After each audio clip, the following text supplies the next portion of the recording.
Oh,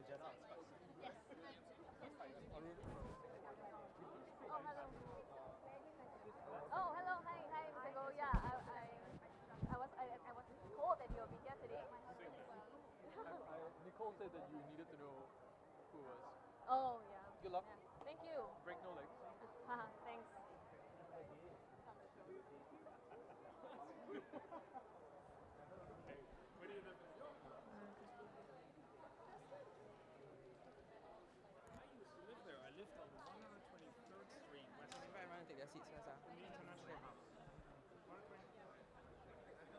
Once again, thank you everyone for coming. Please take your seats as we will be beginning soon.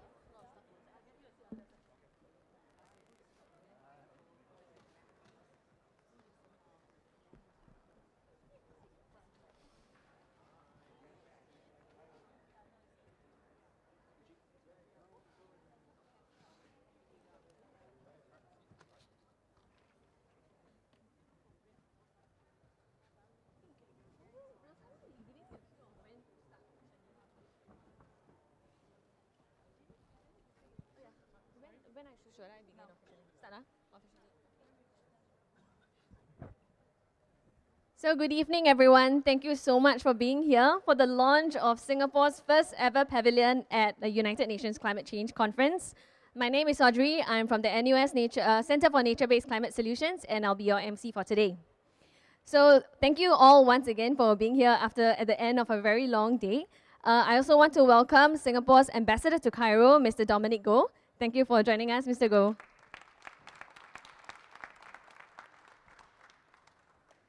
So before we begin, I'd like to invite you to turn your attention to the screen for a message from Ms. Grace Fu, Singapore's Minister for Sustainability and the Environment. Ladies and gentlemen,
city-state with limited options to deploy renewable energy at scale. But we are committed to doing our part in the global effort against the climate crisis and have backed our ambitious goals with concrete policies and actions. We hope to share them with visitors to our pavilion. Second, our aspiration to catalyze sustainability solutions. Despite the challenging geopolitical and economic environment we all face today, parties need to follow through with implementation. The pavilion brings together the key players in Singapore's ecosystem who are developing and incubating innovative solutions that drive climate action, not just for Singapore, but for our region and beyond. I hope that these presentations can spark ideas and robust conversations and help push the frontier of solutions on mitigation and adaptation globally. Last, we hope to strengthen partnerships and forge new ones to advance global climate action. Climate change is a global problem and requires a global response. By working together, collaboratively across sectors and countries, we can better transform ideas into reality and implement solutions at scale. Our pavilion will provide a platform for governments, businesses, and community players to collaborate on innovative solutions, enter into meaningful partnerships, and work together on concrete projects. I hope this gives you confidence to partner Singapore in this decarbonization journey. I look forward to joining you in person at Sharm el-Sheikh later this week and wish everyone an enriching experience at our Singapore Pavilion.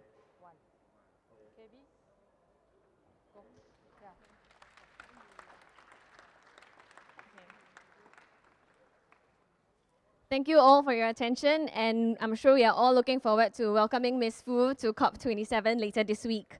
Now, I'd like to invite Mr. Ravi Menon, the Managing Director of the Monetary Authority of Singapore, to deliver some opening remarks.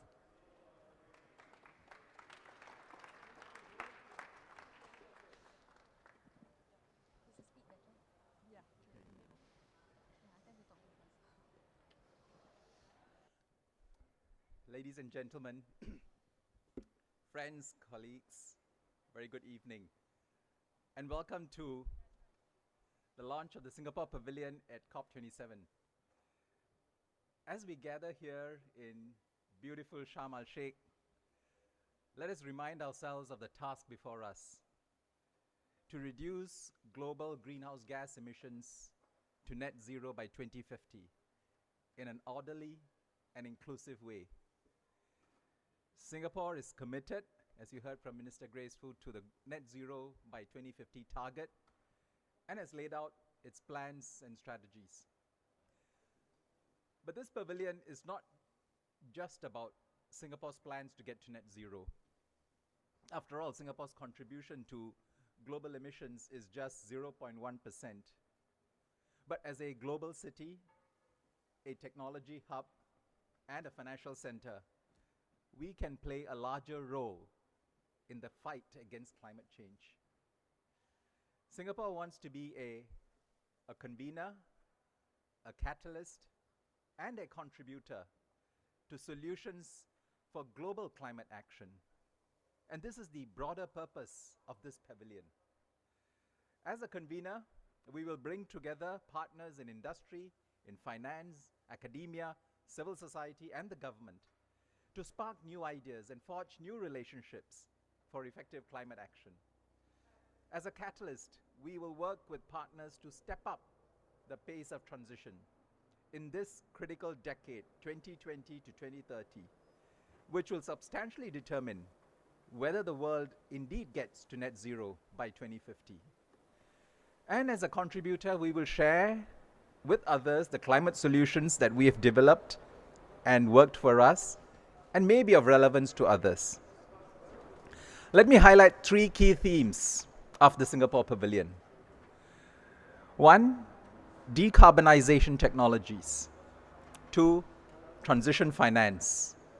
And three, carbon markets. First, innovating decarbonization technologies.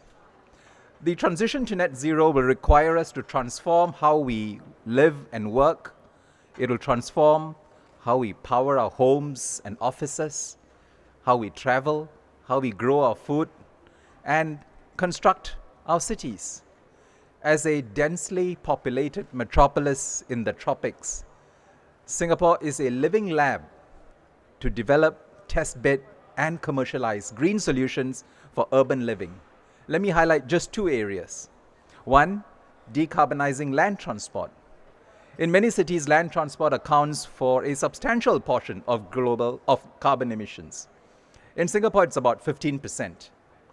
The solution lies in electrifying transportation. And this is why, from 2030, Singapore will allow only registrations of cleaner energy cars, namely electric, hybrid, and hydrogen fuel cells cars. Now, infrastructure solutions for charging electric vehicles on a massive scale will need to be developed. And Singapore can be a good test bed for such solutions. Two, decarbonizing power generation. Globally, while the growth in renewable energy has been spectacular, fossil fuels continue to account for more than 80% of global primary energy consumption. This is why the production, deployment, and research into low-carbon hydrogen, as well as carbon capture, utilization, and storage, are so critical, and why Singapore has focused heavily in these areas. Singapore has signed MOUs with Australia and Chile and has an arrangement with New Zealand to develop and deploy low emissions technology solutions which could potentially be adopted and scaled globally. Second area, mobilizing transition finance. According to McKinsey, achieving net zero in Asia by 2050 will require about 3.1 trillion US dollars in capital every year. As a leading global financial center in Asia, Singapore can play a key role in mobilizing this capital.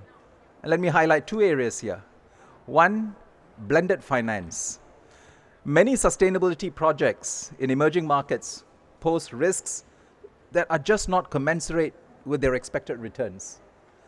We need catalytic capital to improve project bankability and crowd in private sector capital on many multiples. We also need to recycle capital by taking loans off bank balance sheets and restructuring them in a form that institutional investors can participate in. The Singapore Pavilion will highlight innovative blended finance solutions and highlight our efforts to synergize public, private, and philanthropic capital. Two, credible disclosure and transition plans. We must give investors confidence to invest in the transition, especially given concerns around greenwashing. Corporates and financial institutions must therefore develop and disclose credible transition plans that are in line with science-based sectoral pathways. And Singapore has been contributing to international efforts towards comparable sustainability disclosures and sound climate data and metrics.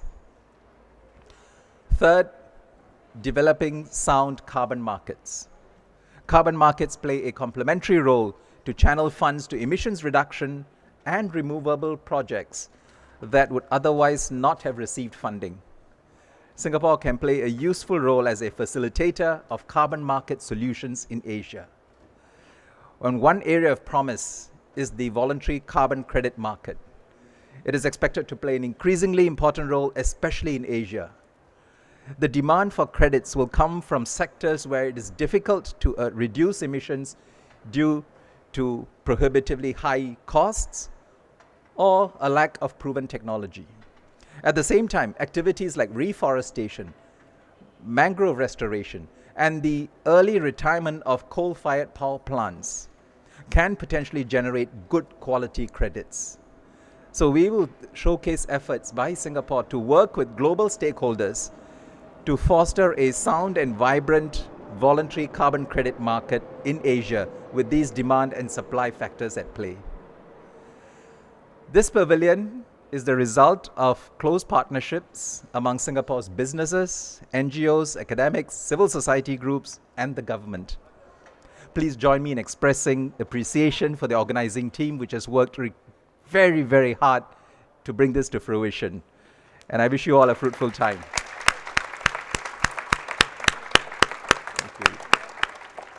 Thank you.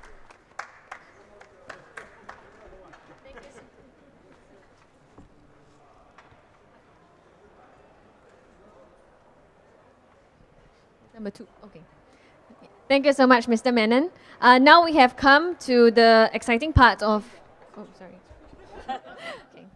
Some suspense there. So we have now come to the exciting part of the program where we officially launch our Singapore Pavilion. But before we do that, can I please invite our 4 guests of honor on stage, Mr. Helga Munkel, Mr. Menon, Ms. Wu Tiyun, and Mr. Vince Srivastava. Thank you. Did we get the iPads? Yes. Okay. So each of you will be given an iPad. Sorry, can I invite you to stand? No. Okay, standing. Yeah. So each of them have been given an iPad, and if you look at it, it is a seed from a dipterocarp, I believe, which is the dominant tree in Southeast Asia's rainforest. So, yeah, on the count of 3, Can I please invite you to swipe up? Okay, on my count. 1, 2, 3.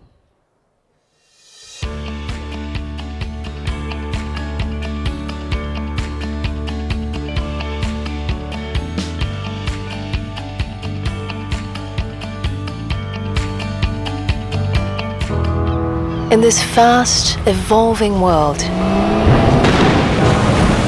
change pushes us forward. Amidst the harshness of the conditions, we continue to strive, undeterred. Growing from humble seeds, seeds that we've sown with our own hands. Like trees reaching for the light, weaving through obstacles, embarking on this new journey. In pursuit of a better tomorrow. For what awaits us beyond the groves of the unknown will carry the seeds of our future. From all corners, no matter how far and wide, we come together, building a bigger dream as one, empowering us to forge new paths.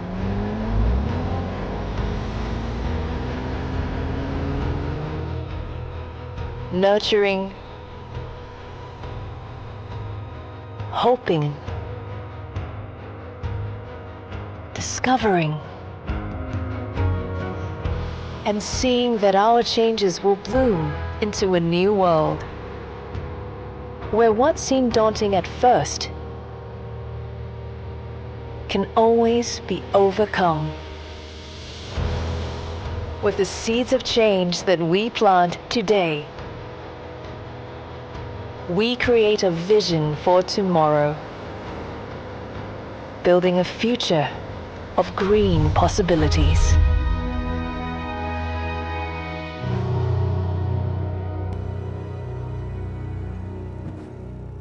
So I believe that video sets the scene for a very exciting next few days ahead.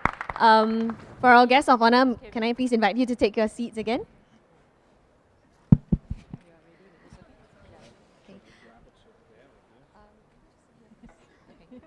Next up, can I please invite Ms. Cindy Khoo, Deputy Secretary at Singapore's Prime Minister's Office Strategy Group, to come on stage to share a few words. Thank you. Good evening, everybody. Really, why am I here? I'm really speaking on behalf of the organizing team for the Pavilion. We're very excited that this has finally been launched after a full year of planning. So my job here really, after our dear MD Ravi has set out the why of we are doing this, is I'm going to share with you how you can maximize this pavilion as we designed it. We really hope you will enjoy it. So the takeaway for coming to our pavilion, we hope, can be encapsulated into 3 I's.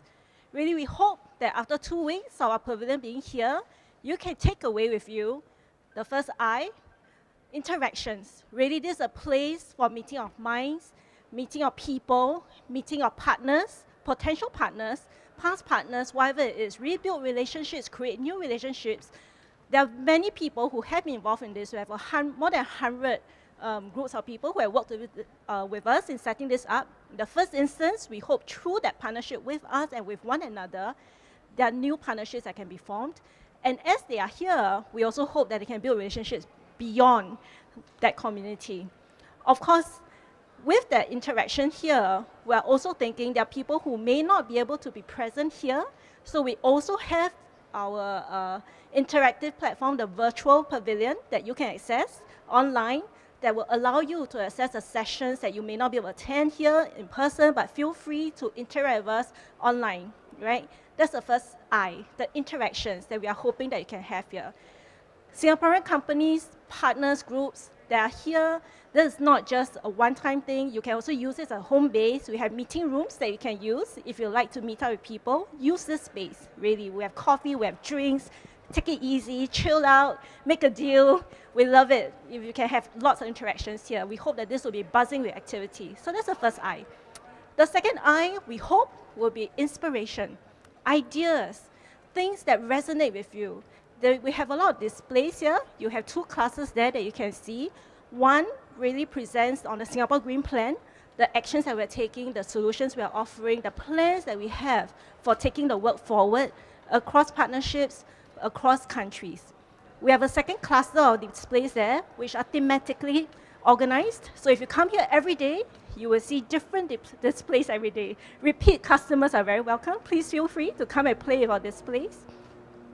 Behind the screen here, we have a VR station, which really allows you to immerse yourself in the experience of looking at the impact of climate change on countries and on Arctic Circle and things like that. So please feel free to play with our VR station as well.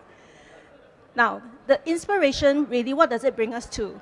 The last I that I want to talk about is about implementation.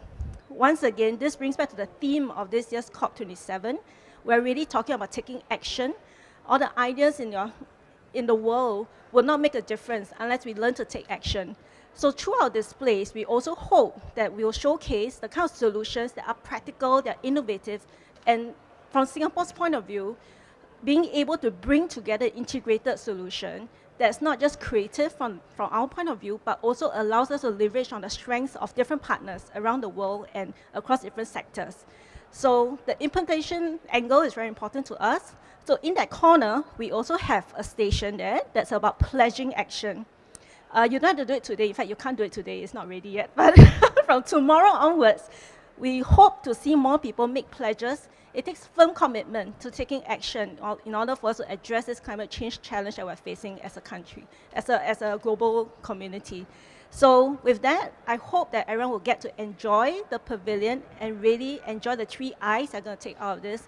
Like I said, there are a lot of activities that are going to happen here. The programming and the different speakers and the displays that we have hopefully will allow you to find the right interactions, find the right people to interact with, find the right ideas and inspiration, and find that motivation to make a commitment to take action.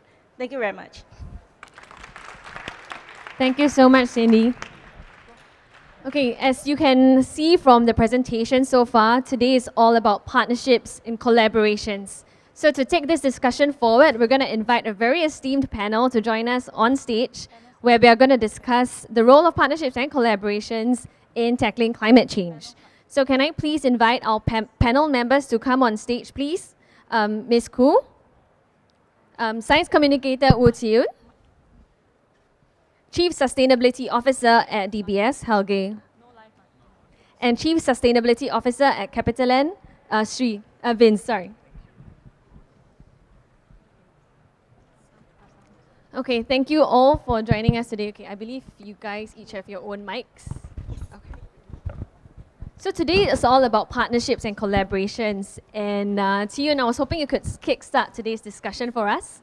Tell us more about your role at COP27 and what you plan to do. Yeah, thanks for having me here today. I'm very honored to be on this panel. I'm here, I guess, as a youth. Maybe some background, I'm a sustainability consultant with a decarbonization company called Unravel Carbon back in Singapore. But here I'm representing myself as an environmental communicator. I run the Instagram page, The Weird and Wild, and I join many youths here, Singapore Youth for Climate Action and many others, to talk about why youths are important here and also to bring this communication on climate change and what Singapore is doing to a wider audience back home. Really because, even last year at COP26, many of us couldn't be at Glasgow. There was COVID and there were just so many difficulties in trying to get there, but it doesn't mean that just because we're so far away from home, people at home cannot get involved and that momentum shouldn't stop just because we're not there. So I do a lot of illustration and visuals to talk about climate change, and I hope that this year, with the whole motive on being together for implementation, I'm able to work with different partners, and I think a lot of the work that I do requires close collaboration between youths, academic, corporates, government agencies to make sure that the content created remains relevant for people and that it's digestible so that no one gets left behind in this climate conversation. Thanks, Yoon. And if you guys have not followed her yet, I really recommend that you do so. She provides really interesting bite-sized summaries of everything from IPCC reports to what net zero really means. But why is it so important to translate, what's happening at COP to, the Singaporean audience back home? I think I get asked that a lot, mainly because I remember posting something about net zero and IPCC and UNFCCC, and someone said this is like a word salad. No one knows all these acronyms beyond government or corporate people. And I thought that was worrying because whatever decision gets made here relates to whatever happens back home. It also relates to what youths can advocate on. And if we don't know these things and we don't make the effort to educate people on these things, then people are never going to understand what this means to them. And I thought that was scary because this could mean changes to your behavior, changes to things that you're going to be living with. And if you don't realize that the changing weather patterns in Singapore relates to what happens here, then you're going to get a shock in the next few years and you're not going to be prepared for what's to come. So I think that work is important. Yeah, thanks, Yoon. I think that's really an important point.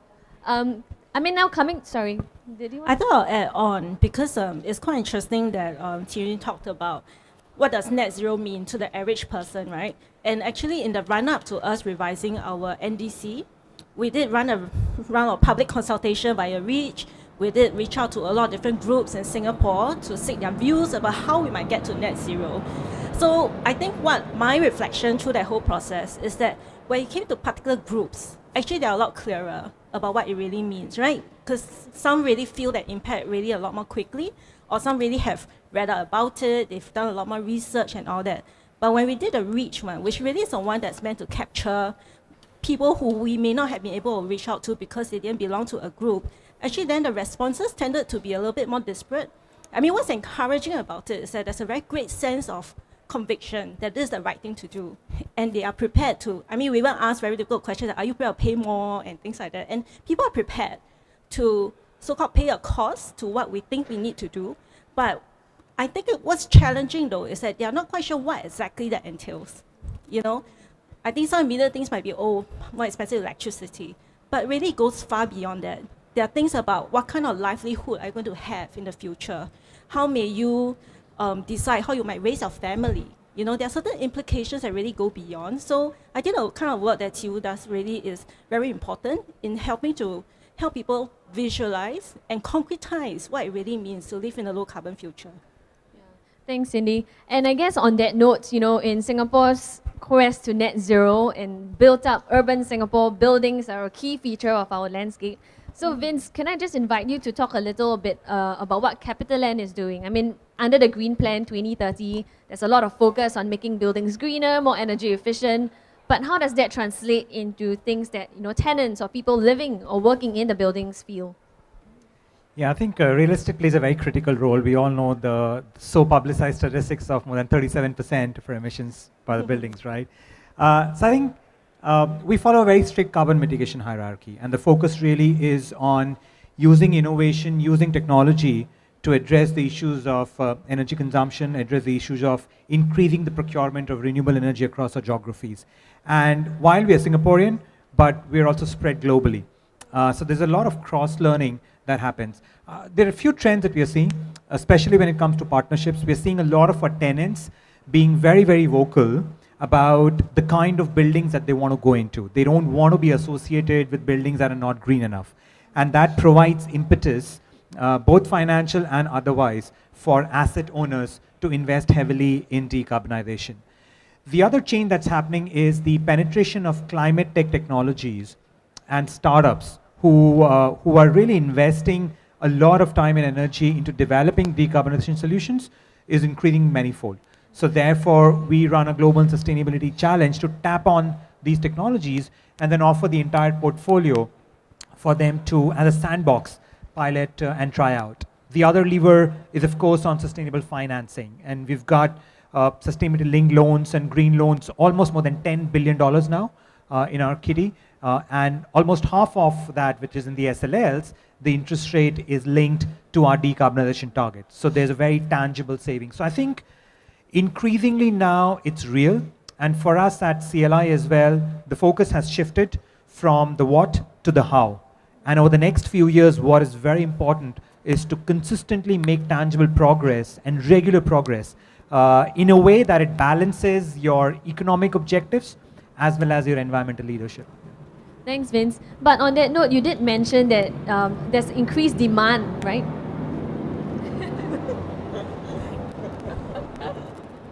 Okay. You did mention that there's increased demand for tenants to want to live and work in a green building.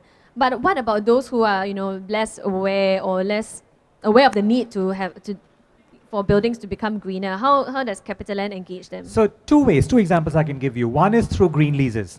So green lease is essentially a lease document which specifies is how can you make your own premise greener in terms of what sort of lighting you should use, what kind of aircon you should use, what sort of materials you should use. There are tenants and customers who are very mature in this journey, and they are willing to even legally sign it and be accountable for it. And then there are others on the other end of the spectrum who say, look, I'll try to do whatever I can. But either way, what we do is we get them on a journey. We initiate a dialogue. And by putting it inside your documents, there is consistent effort on both sides to be able to meet your milestone. So I think that's a very critical tool. More than 85% of our leases in Singapore now are green leases. And we are rolling that out elsewhere, right? And the other aspect, and I'll give another example from the retail side. So we run a lot of malls, right? And waste management is a critical part of the malls. So increasingly, we are now working with the tenants on creating different models of recycling, encouraging reuse of packaging, of bags, etc. And they can see the benefits because now they're able to also target the kind of customers who really value these initiatives. So I think you need to, as asset owner, work with addressing the challenges of why customers are facing issues, whether it's economic or otherwise, and then together frame models to solve it. So when you take that approach, then that's partnership. And there's a win-win for both people. And I guess on that partnership note, it's where policy can come in sometimes to nudge consumer behavior, right? Oh, absolutely. I think policy is always an enabler. But I still think, end of the day, the private sector shouldn't depend on policies to make the push. You need to create the right business models where it makes sense even without a policy. The policy will be a good impetus to start off, but then it needs to be sustainable. Thanks, Vince. And that's a really nice segue to the bank. So, okay, maybe you can share with us more about the financial sector's role in decarbonization. At COP26, we saw huge involvement from the private sector, right, with the establishment of GFANZ, the Glasgow Financial Alliance to Net Zero. So tell us more about how do you think banks can help companies decarbonize? Yeah, good question. I get this all the time, by the way. Why do banks focus on all of this? How can banks contribute to addressing sustainability challenges such as climate change? And for that, I do this famous step back. MD Menon already very eloquently described the why. Why is it so important that we do all of this? And in fact, it was about 3 weeks ago when I think I counted 8 major publications with fresh analytics around how vast this challenge actually is. There was the United Nations Environment Programme publishing its emissions gap report. There was Climate Action Tracker talking about the state of climate action.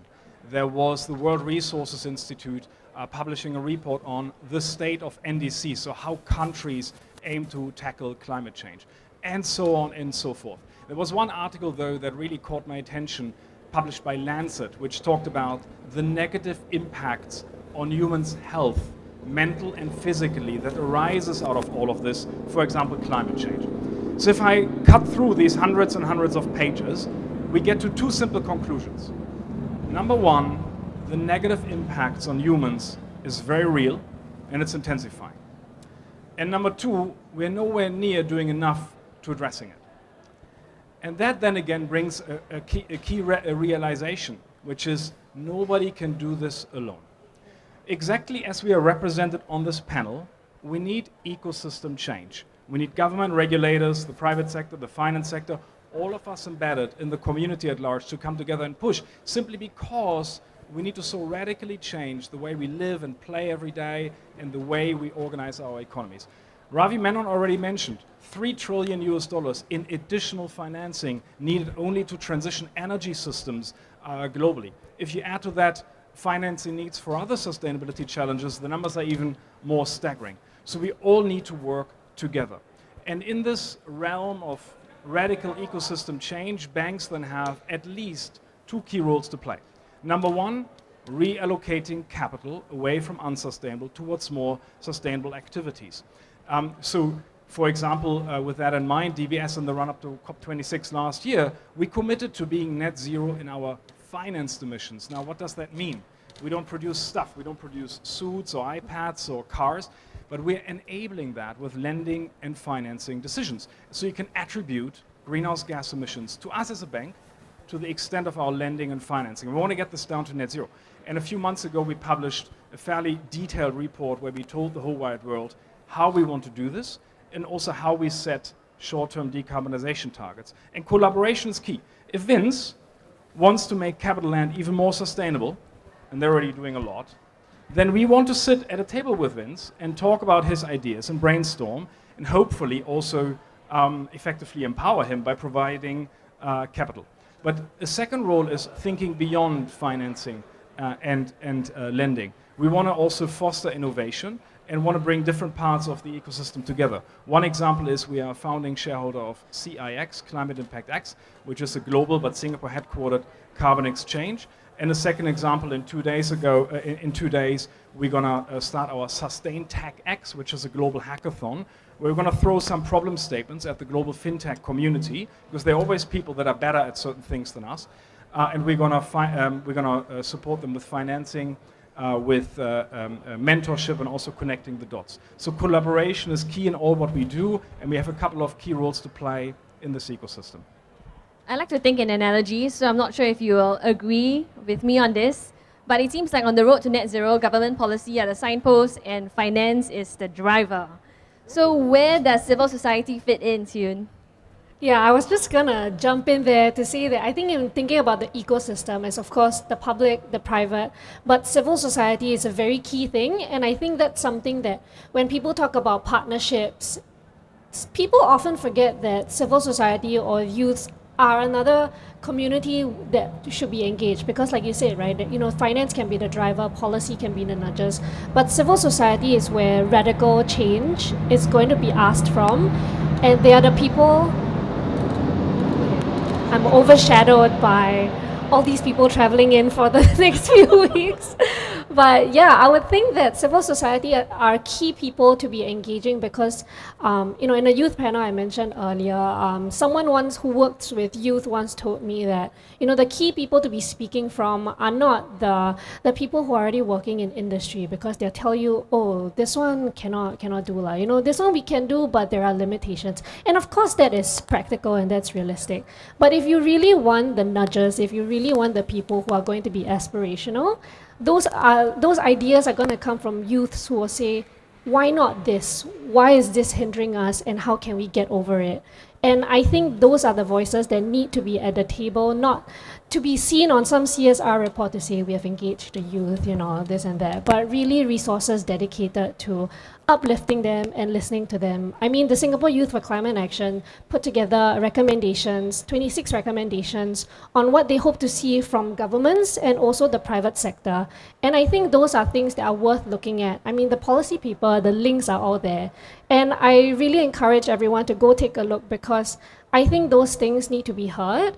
And of course, this may look like, this may not be practical at some point, but I believe that bringing them to the table will allow you to say, hey, are we willing to take some of these risks together? And SMEs are also sometimes missing from the picture. And I think that once we really think about all these people and we're not afraid to engage activists or advocates, I would love to see community being built that way. Thanks, Yun. And I guess coming from the NUS perspective, you said sometimes some things might not be immediately possible, but that's where research comes in, right? Like charting the way forward.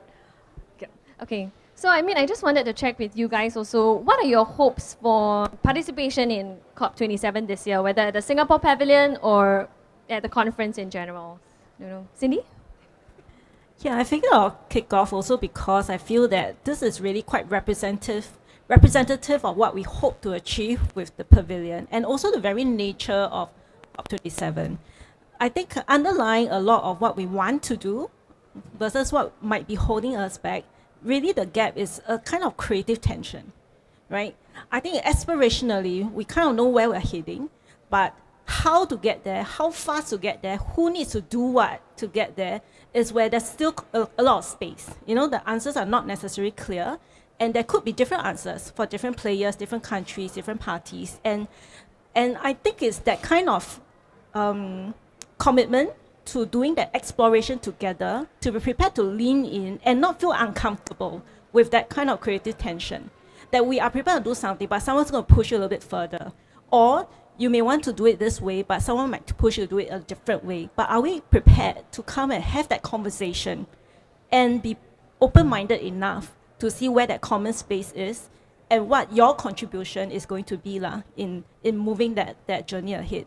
So I think aspirationally, what I hope coming out of these 2 weeks, first of all, is that discourse has progressed, whether internationally on the negotiations front, or if within this space, on whatever issue that anyone is passionate about, that you feel that discourse has progressed, you've managed to make some headway, whether for yourself. I mean, to be honest, I hope also people come here with the idea that there's a chance that your mind get changed in some way, that you take away something, that you're prepared to mull over more, and you also get to influence someone else, to have someone else also mull over something that he or she may not have had before coming here. So I hope that is that seed of change, bringing back to the theme of our launch today, that will go beyond the 2 weeks during this time. Yeah, thanks. Thanks, Cindy. I think we at NUS had a couple of interesting meetings today, fully maximizing the use of Pavilion as you encouraged earlier. And I guess we'll continue to do so over the next couple of weeks. But also one of the days that we're marking soon will be Cities Day. So Vince, any thoughts on that? No, I think the value of these events and this problem is driven by the fact that this problem cuts across industries, it cuts across geographies, it cuts across public and private and pools of capital.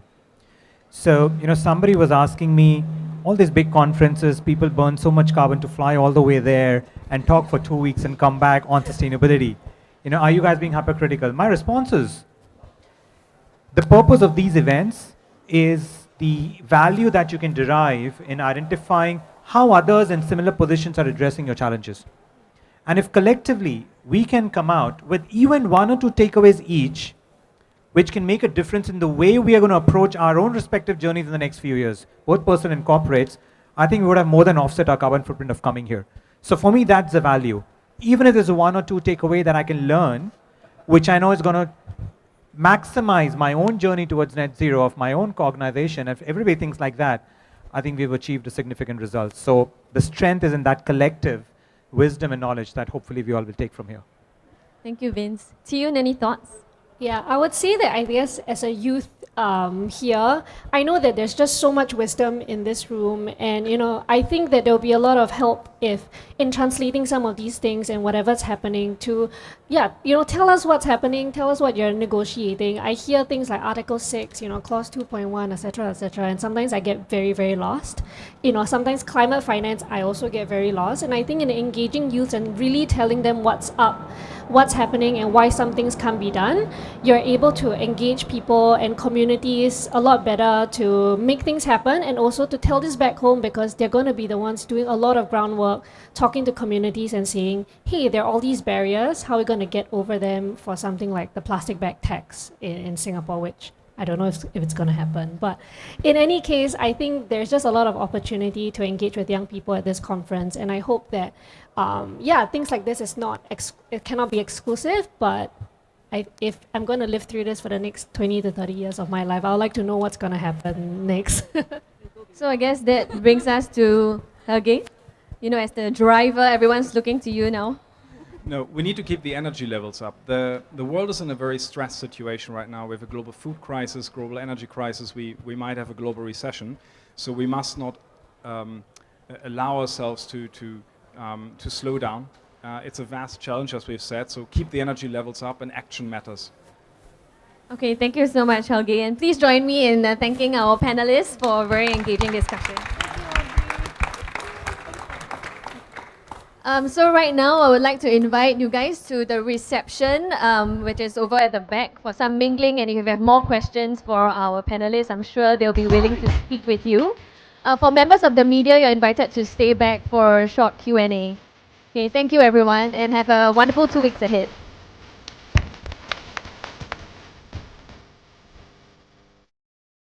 sector.